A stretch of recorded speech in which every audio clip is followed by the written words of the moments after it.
Assalomu alaykum aziz tomoshabinlarim. Bugun men siz bilan juda muhim, hatto hayotiy ahamiyatga ega bo'lgan bir mavzuni muhokama qilmoqchiman. Bu ma'lumot har bir fuqaro uchun, ayniqsa davlatdan qo'shimcha to'lovlar, subsidiyalar yoki boshqa turdagi moddiy yordam oladiganlar uchun juda muhimdir. Agar siz bu videodagi qoidalar va talablarga amal qilmasangiz, barcha to'lovlar va imtiyozlaringizdan mahrum bo'lishingiz mumkin. To'g'ri eshitdingiz, mahrum bo'lishingiz mumkin. Shu sababli iltimos diqqat bilan tinglang va biror bir tafsilotni ham o'tkazib yubormang. Hozirdayoq kanalimizga obuna bo'lishni va ushbu videoga like bosishni unutmang. Chunki bu ma'lumot imkon qadar ko'proq odamlarga yetib borishi kerak. Asosiy muammo aziz do'stlar, o'tmishda davlatdan biron bir turdagi yordam yoki to'lov olish jarayoni ancha sodda edi. Siz mahalliy hokimiyatga, pensiya jamg'armasiga yoki boshqa tegishli tashkilotga borib, shaxsiy pasportingiz va bir nechta kerakli hujjatlar bilan ariza topshirardingiz. Misol uchun, bola puli olish uchun tug'ilganlik haqidagi guvohnoma, turmush qurganlik haqidagi guvohnoma va oilaning daromadlari to'g'risidagi ma'lumotnomani taqdim etish kifoya edi. Pensiya olish uchun esa faqatgina pasport va ish stajini tasdiqlovchi hujjatlar talab qilinardi. Jarayon biroz vaqt talab qilsa-da, asosan qog'ozbozlik bilan bog'liq edi va barcha ma'lumotlar jismoniy hujjatlar asosida tekshirilardi. Har bir idorada o'zining alohida ma'lumotlar bazasi mavjud edi va ular o'zaro har doim ham to'liq integratsiyalanmagan edi. Bu esa afsuski, ba'zi hollarda turli xil noto'g'ri ma'lumotlar paydo bo'lishiga yoki ba'zi to'lovlarni noqonuniy olishga sharoit yaratardi. Bugun esa vaziyat butunlay o'zgardi. Davlatimiz barcha davlat xizmatlarini raqamlashtirish va ularning shaffofligini oshirish yo'lida ulkan qadamlar tashlamoqda. Buning asosiy maqsadi bürokratiyani kamaytirish, xizmat ko'rsatish sifatini yaxshilash va eng muhimi mablag'larning aynan ehtiyojmand va munosib fuqarolarga yetib borishini ta'minlashdir. Bu jarayonning muhim qismi sifatida endi barcha fuqarolarning shaxsiy ma'lumotlari yagona elektron bazada jamlanmoqda va doimiy ravishda yangilanib turishi talab qilinmoqda. Yangi qoidalar shuni nazarda tutadiki, agar sizning shaxsiy ma'lumotlaringiz ushbu yagona tizimda aniq, to'g'ri va tasdiqlangan bo'lmasa, siz davlat tomonidan taqdim etiladigan har qanday qo'shimcha to'lovlar, subsidiyalar, nafaqalar va boshqa imtiyozlardan avtomatik ravishda mahrum bo'lishingiz mumkin. Bu shunchaki bir ogohlantirish emas, balki amaldagi qonunchilik va tartiblarning qat'iy talabidir. Endi davlat idoralari o'rtasida ma'lumotlar almashinuvi to'liq avtomatlashtirilgan. Demak, bitta ma'lumot bazasidagi kichik xato butun tizimda muammolarga olib kelishi mumkin. Birinchi asosiy qism nimalarni bilish kerak va kim xavotir olishi kerak. Xo'sh, aynan nimalarni bilishingiz kerak? Asosiy talab shundaki, sizning shaxsiy ma'lumotlaringiz, ism-sharifingiz, pasport ma'lumotlaringiz, tug'ilgan sanangiz, yashash manzilingiz, oilaviy ahvolingiz va boshqa barcha shaxsiy identifikatsiya ma'lumotlaringiz davlat xizmatlari markazlari yoki yagona interaktiv davlat xizmatlari portali MyGov orqali shakllantirilgan yagona elektron tizimda to'liq mos kelishi va tasdiqlangan bo'lishi shart. Agar ma'lumotlaringizda biror xato, nomuvofiqlik yoki eskirgan ma'lumot bo'lsa, sizning to'lovlaringiz avtomatik ravishda to'xtatiladi yoki ularni olish uchun arizangiz rad etiladi. Kimlar xavotir olishi kerak?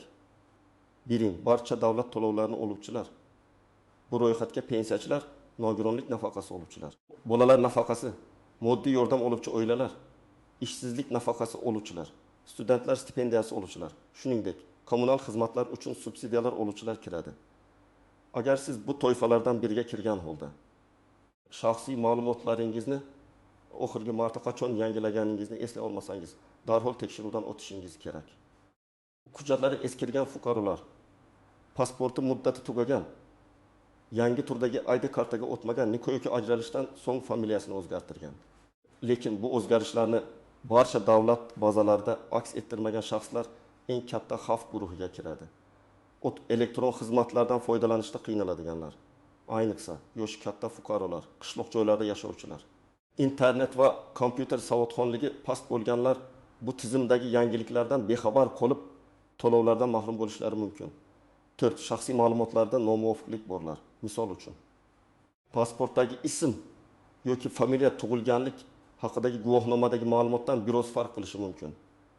Yoki sizning yashash manzilingiz haqidagi ma'lumot kadastr agentligi ma'lumotlarida bir xil. Lekin davlat xizmatlari markazlari tizimida boshqa bo'lishi mumkin. Bu kabi mayda ko'ringan nomuvofiqliklar ham katta muammolarga sabab bo'lishi mumkin. Kimlar xavotir olmasligi mumkin? Hozircha bir. Hozirda hech qanday davlat to'lovlari yoki imtiyozlaridan foydalanmayotgan shaxslar. Ammo shuni unutmangki, kelajakda davlat xizmatlaridan foydalanish ehtimoli mavjud. Shuning uchun ma'lumotlaringizni oldindan tartibga solib qo'yish maqsadga muvofiq. Ikki doimiy ravishda hujjatlarni yangilab boradigan va elektron davlat xizmatlaridan faol foydalanadigan fuqarolar. Agar siz yaqinda ID kartaga o'tgan bo'lsangiz, nikohingizni yoki boshqa muhim o'zgarishlarni davlat xizmatlari markazlari orqali rasmiylashtirgan bo'lsangiz, ehtimol sizning ma'lumotlaringiz allaqachon to'g'ri va mos keladi. Keling, bir nechta aniq misollarga to'xtalsak, birinchi misol. Bu Fotima va uning pensiyasi. Tasavvur qiling, 7 ming yoshli bu Fotima har oy 2 million so'm miqdorida pensiya oladi. Uning pasporti bir necha yil avval muddati tugagan edi. Lekin u ID kartaga o'tishni keyinga surib yurgan. U bu muhim o'zgarish haqida eshitgan bo'lsa-da, pensiyam baribir kelaveradi degan fikr bilan e'tibor bermagan. Yangi tizim joriy qilingandan so'ng uning eskirgan pasport ma'lumotlari yagona bazadagi yangi talablarga mos kelmay qoldi. Natijada tizim bu Fotimani identifikatsiyalanmagan shaxs deb topdi va uning pensiya to'lovlarini avtomatik ravishda to'xtatdi. U 3 oydan beri pensiya ololmayapti. Har safar pensiya jamg'armasiga borsa. Avval pasportini yangilashni talab qilishyapti. Bu Fotima bir necha oy davomida moddiy qiyinchiliklarga duch keldi. Hatto dori-darmon olishda ham muammolar yuzaga keldi. Bu holat uning o'z vaqtida hujjatini yangilamagani va yangi talablar haqida bexabar qolgani oqibatidir. U 7 million so'm miqdoridagi nafaqasidan mahrum bo'ldi va bu uning hayotiga juda salbiy ta'sir ko'rsatdi. Ikkinchi misol. Yosh ona Dilshodaxon va bolalar nafaqasi 28 yoshli Dilsakuz yoshli Dilshodaxon 2 nafar farzandining har biri uchun har oy 400 ming so'mdan jami 900 ming so'm bolalar nafaqasi olardi. U turmushga chiqqanidan so'ng familiyasini o'zgartirgan. Ammo bu o'zgarishni faqatgina pasportida aks ettirgan. Bolalar nafaqasi uchun avvalroq ariza berganda eski familiyasi bilan ro'yxatdan o'tgan edi. Endi esa yagona ma'lumotlar bazasi tizimida uning yangi familiyasi pasportdagi ma'lumot bilan, lekin nafaqa tizimidagi ma'lumot bilan mos kelmayapti. Tizim bu nomuvofiqlikni aniqlab, uning nafaqa to'lovlarini to'xtatib qo'ydi. Dilshodaxon bunga nima sabab bo'lganini tushunmagan holda bolalarni boqishda katta qiyinchiliklarga duch keldi. U har oyda oladigan 8 ming so'm nafaqa uning oilaviy byudjeti uchun muhim yordam edi. Tizimdagi mayda nomuvofiqlik sababli u jami 2,4 million so'm miqdoridagi mablag'dan mahrum bo'ldi. Uchinchi misol, talaba Alisher va stipendiyasi 20 yoshli Alisher universitetida tahsil oladi va har oy bir 2 million so'm miqdorida stipendiya oladi. U universitetga kirishdan oldin boshqa shaharda ro'yxatdan o'tgan edi, lekin o'qishga kirgach vaqtincha yashash joyi bo'yicha Toshkentda ro'yxatdan o'tdi. Ammo uning doimiy yashash joyi haqidagi ma'lumotlari eski holatda qolib ketgan va bu ma'lumotlar yagona elektron tizimda yangilanmagan. Universitet o'zining ichki bazasida Alisherning yangi ro'yxatdan o'tgan manzilini ko'rsatsa-da, davlatning yagona tizimida uning ma'lumotlari eski holatda qolgan. Stipendiya to'lovlarini amalga oshirishda tizim uning ma'lumotlarida nomuvofiqlikni aniqlab to'lovni kechiktira boshladi. Alisher 2 oydan beri stipendiyasini ololmayapti. Chunki u avval yashash joyi haqidagi ma'lumotlarni davlat xizmatlari markazlari orqali yangilashi kerak. Uning 2,5 million so'mlik stipendiyasi kechiktirilishi uning kundalik xarajatlari. Kitoblar va oziq-ovqat sotib olish imkoniyatlariga salbiy ta'sir ko'rsatdi. 4-misol. Tadbirkor Shahzod va davlat subsidiyalari 35 yoshli tadbirkor Shahzod o'zining kichik ishlab chiqarish korxonasi uchun davlat tomonidan taqdim etiladigan 50 million so'mlik subsidiyani olishga harakat qilmoqda edi. U barcha kerakli hujjatlarni tayyorlab, elektron ariza topshirdi. Biroq ariza qabul qilish jarayonida uning yakka tartibdagi tadbirkor ro'yxatga olish ma'lumotlaridagi familiyasi pasportidagi familiyasi bilan to'liq mos kelmasligi aniqlandi. Tashqi tomondan kichik bir harf farqi bor edi. Masalan, Shahzod o'rniga Shahzod yozilgan. Bu mayda nomuvofiqlik tufayli tizim avtomatik ravishda uning arizasini rad etdi. Shahzod endi subsidiyani olish uchun avval yatta ma'lumotlardagi xatoni tuzatishi, so'ngra qaytadan ariza topshirish kerak. Bu jarayon bir necha haftani talab qilishi mumkin va bu vaqt mobaynida u imkoniyatni qo'ldan boy berdi. u o'zining ishlab chiqarishni kengaytirishga mo'ljallangan 50 million so'mlik subsidiyadan hozircha mahrum bo'ldi va bu uning biznesini rivojlantirish rejalariga jiddiy zarar yetkazdi. Bu misollar shuni ko'rsatadiki, hatto mayda ko'ringan nomuvofiqliklar ham juda katta moddiy yo'qotishlarga olib kelishi mumkin. Shu sababli o'z ma'lumotlaringizning aniqligiga va ularning yagona elektron tizimda to'g'ri aks etishiga alohida e'tibor qaratishingiz shart.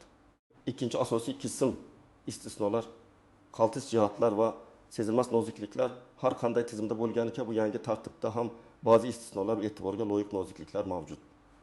Ularni bilish sizni kutilmagan muammolardan himoya qilishi mumkin. Istisnolar: 1. Jiddiy kasalliklar yoki yotoqqa mixlanib qolgan fuqarolar.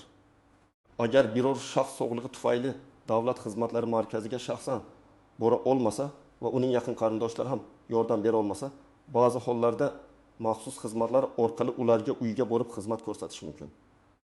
Ammo buning uchun shifokor xulosasi va mahallaning tavsiyasi kabi qo'shimcha hujjatlar talab qilinadi. Bu odatda juda kamdan kam hollarda qo'llaniladigan va murakkabroq jarayon.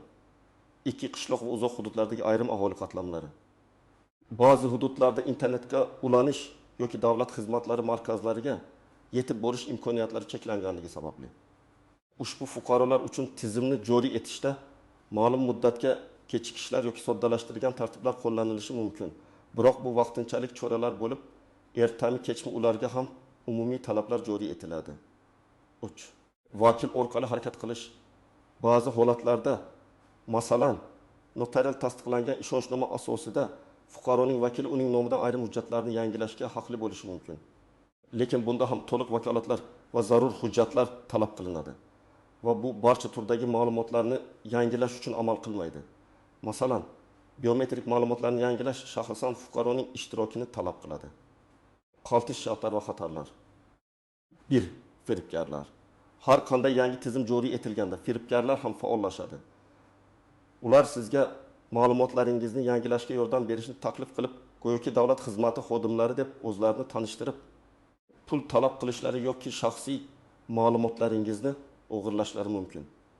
Hech qachon hech kimga telefon orqali yoki shubhali veb saytlar orqali pasport ma'lumotlaringizni, bank kartangiz raqamlarini yoki maxfiy kodlarni bermang. Davlat xizmatlari xodimlari sizdan hech qachon telefon orqali bunday ma'lumotlarni so'ramaydi. 2. Noto'g'ri ma'lumot kiritish. Elektron arizalarni to'ldirishda yoki davlat xizmatlari markazlarida ma'lumot berishda e'tiborsizlik yoki xatolik tufayli noto'g'ri ma'lumot kiritish jarayonni yanada murakkablashtirishi yoki arizangizning rad etilishiga olib kelishi mumkin. Keyinchalik bu xatoni tuzatish qo'shimcha vaqt va resurs talab qiladi. 3. Muddatlarni o'tkazib yuborish. Ko'plab odamlar yangi qoidalardan bexabar bo'lganligi sababli o'z ma'lumotlarini yangilash uchun belgilangan muddatlarni o'tkazib yuborishadi. Bu esa to'lovlarning to'xtatilishiga yoki umuman imtiyozlardan mahrum bo'lishiga olib keladi. Texnik qiyinchiliklar, internetga ulanish imkoniyatining yo'qligi, kompyuter savodxonligining pastligi, elektron raqamli imzo eri bilan bog'liq muammolar, bularning barchasi fuqarolarning ma'lumotlarini o'z vaqtida yangilashga to'sqinlik qilishi mumkin. 5. Byurokratik kechikishlar. Garchi tizim avtomatlashtirilgan bo'lsa-da, ba'zi murakkab holatlarda yoki texnik nosozliklar yuzaga kelganda ma'lumotlarni qayta ishlashda kechikishlar bo'lishi mumkin. Bu sababli sizning to'lovlar biroz muddatga kechikishi mumkin. Sezilmas nozikliklar. 1. Kelajak uchun muhimligi. Hozirda siz hech qanday davlat to'lovlarini olmasangiz ham ma'lumotlaringizning yagona tizimda aniq bo'lishi kelajakda siz uchun juda muhim bo'ladi. Masalan, ipoteka krediti olish, biznes boshlash uchun subsidiya olish, merosni rasmiylashtirish, xorijga chiqish uchun vizalar olish kabi hollarda sizning shaxsiy ma'lumotlaringizning to'g'riligi va tasdiqlanganligi hal qiluvchi ahamiyatga ega bo'ladi. Bu hozirgi muammoning sababi emas, balki oqibatlarini oldin olishdir. 2. Ma'lumotlar bazalarining o'zaro bog'liqligi. Bugungi kunda davlat idoralarining deyarli barcha ma'lumotlar bazalari bir-biri bilan integratsiyalashgan. Bu shuni anglatadiki, sizning pasportingizdagi bir kichik xato pensiya jamg'armasi, kadastr agentligi, soliq idorasi, banklar va hatto mobil aloqa operatorlari bazalarida ham muammolarga olib kelishi mumkin. Bir joydagi nomuvofiqlik bir necha xizmatlarga ta'sir qiladi. Masalan, sizning familiyangizdagi bir harf noto'g'ri bo'lsa, siz bankdan kredit ola olmasligingiz uy-joy sotib ola olmasligingiz yoki hatto tibbiy xizmatlardan foydalanishda ham muammolarga duch kelishingiz mumkin. Ütü, proaktiv xizmatlarga o'tish. Kelajakda davlat xizmatlari tobora proaktiv tus oladi. Ya'ni tizimning o'zi sizdagi ma'lumotlar nomuvofiqligini aniqlab, sizni bu haqda ogohlantiradi. Lekin ogohlantirishga qaramay, ma'lumotlaringizni yangilash mas'uliyati baribir sizning zimmangizda qoladi. Siz bu ogohlantirishlarni e'tiborsiz qoldirsangiz, avtomatik ravishda to'lovlardan mahrum bo'lasiz. Bu shunchaki bilmasdim degan bahona endi ishlamaydi degani. Amaliy maslahatlar nima qilish kerak? Endi eng muhim qismga keldik.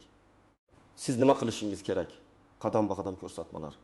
Birinchi qadam, ma'lumotlaringizni tekshiring. Yagona interaktiv davlat xizmatlari portali MyGov.uz orqali. Agar sizda elektron raqamli imzo iri bo'lsa yoki shaxsiy identifikatsiya raqamingiz orqali ro'yxatdan o'tgan bo'lsangiz, MyGov.uz portaliga kiring.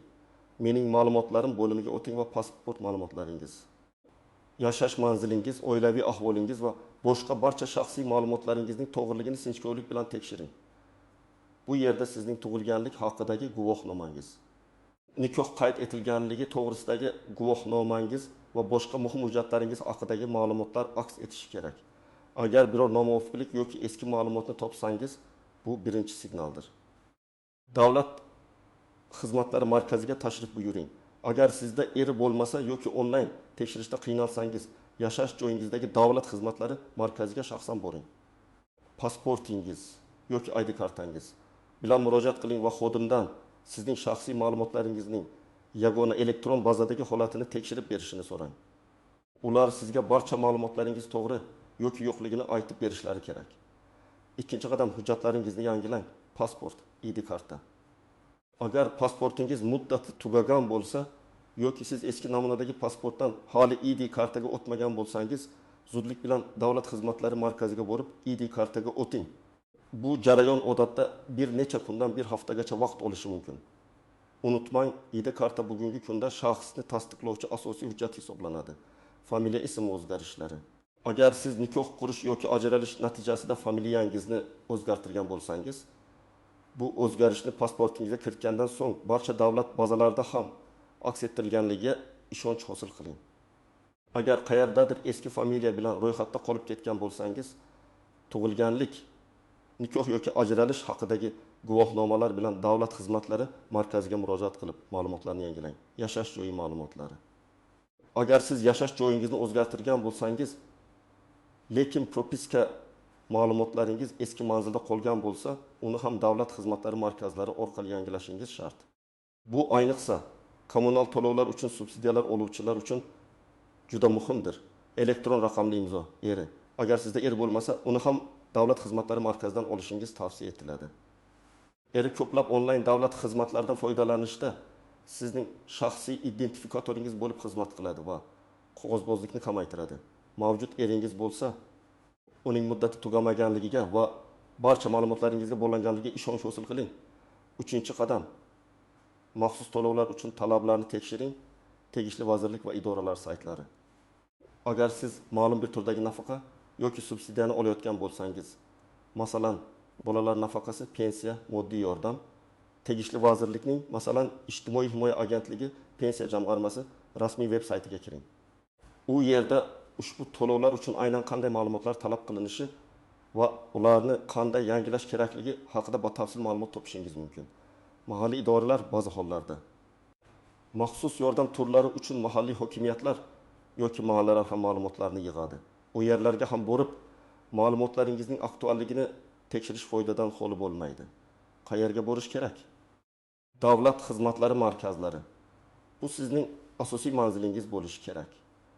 Bu yerda siz pasportingizni yangilashingiz, ID kartaga o'tishingiz, yashash joyi bo'yicha ma'lumotlaringizni o'zgartirishingiz, er olishingiz va boshqa ko'plab shaxsiy ma'lumotlaringizni yagona bazada yangilashingiz mumkin.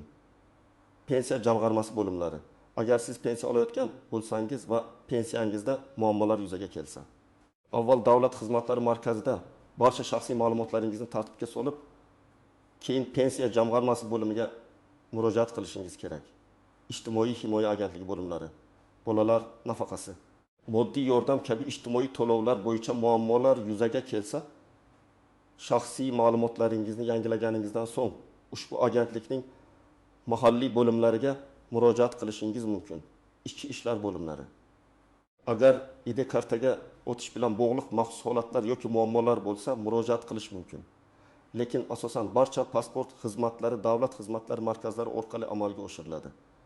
MyGov.uz portali, agar siz egasi bo'lsangiz, ko'plab xizmatlarni uydan chiqmagan holda onlayn ravishda amalga oshirishingiz mumkin. Bu eng qulay va tezkor yo'l. Qanday hujjatlarni to'plash kerak? Amaldagi pasportingiz yoki ID kartangiz. Tug'ilganlik haqidagi guvohnomangiz. Nikoh qayd etilganligi haqidagi guvohnoma yoki ajralish haqidagi guvohnoma, agar tegishli bo'lsa. Eski namunadagi hujjatlar, masalan, eski pasportingiz. Agar siz uni yangisiga almashtirgan bo'lsangiz ham, ma'lumotlarni tekshirish uchun kerak bo'lishi mumkin. Manzilingizni tasdiqlovchi hujjatlar agar mavjud bo'lsa, masalan, uy daftaridan ko'chirma yoki kommunal to'lov kvitantsiyalari. Elektron raqamli imzo, flash kartasi agar mavjud bo'lsa, pensiya, nafaqa yoki boshqa to'lovlarni olganingizni tasdiqlovchi hujjatlar agar oldin olgan bo'lsangiz. Davlat xizmatlari markazlarida yoki tegishli idoralarda barcha arizalar sizga blanka shaklida beriladi. Ularni to'ldirishda juda diqqatli bo'ling. Har bir mayda tafsilotga e'tibor qarating, xato qilmaslikka harakat qiling. Agar MyGov.uz portali orqali ariza topshirayotgan bo'lsangiz, elektron shakllarni to'ldirishda ma'lumotlaringizni bir necha marta tekshiring. Ism, familiya, tug'ilgan sana, pasport seriyasi va raqami kabi muhim joylarda xatolikka yo'l qo'ymasligingiz kerak. Kichik bir harf yoki raqamdagi xatolik ham arizaning rad etilishiga sabab bo'lishi mumkin. Agar sizga tushunarsiz joylar bo'lsa, davlat xizmatlari markazlaridagi xodimlardan so'rashdan tortinmang. Ular sizga yordam berishga majbur. Shuningdek, MyGov.uz portalining aloqa markazi, call center ham mavjud bo'lib, u yerdan ham maslahat olishingiz mumkin. Xulosa va yakuniy ogohlantirish aziz tomoshabinlarim. Bugungi videoda aytib o'tganlarimning barchasi sizning moliyaviy barqarorligingiz va davlat tomonidan kafolatlangan imtiyozlaringizni yo'qotmasligingiz uchun juda muhimdir. Yangi tizim shaffoflik va samaradorlikni oshirishga qaratilgan bo'lib, u hammamiz uchun foydali. Lekin u sizdan o'z shaxsiy ma'lumotlaringizga mas'uliyat bilan yondashishingizni talab qiladi. Shaxsiy ma'lumotlaringizning yagona elektron tizimda aniq, to'g'ri va yangilangan bo'lishi bu nafaqat davlat to'lovlarini olish uchun shart, balki zamonaviy davlat xizmatlaridan to'liq foydalanish imkoniyatidir. O'zingizni va yaqinlaringizni himoya qiling. Bugundan boshlab harakat qiling. Kechiktirmang. Chunki vaqt o'tgan sari bu talablar yanada qat'iylashishi va ularga rioya qilmaslik yanada jiddiy oqibatlarga olib kelishi mumkin. Ushbu video siz uchun foydali bo'ldi degan umiddaman. Iltimos, bu videoni boshqalar bilan bo'lishing, ayniqsa keksa yoshdagi qarindoshlaringiz va davlatdan biron bir to'lov oladigan do'stlaringiz bilan. Ularning ham bu muhim ma'lumotdan boxabar bo'lishi juda muhim. Fikrlaringizni izohlarda yozib qoldiring. Savollaringiz bo'lsa, ularga javob berishga harakat qilaman. Videoga like bosing va kanalimizga obuna bo'lishni unutmang. E'tiboringiz uchun rahmat. Keyingi videolarda ko'rishguncha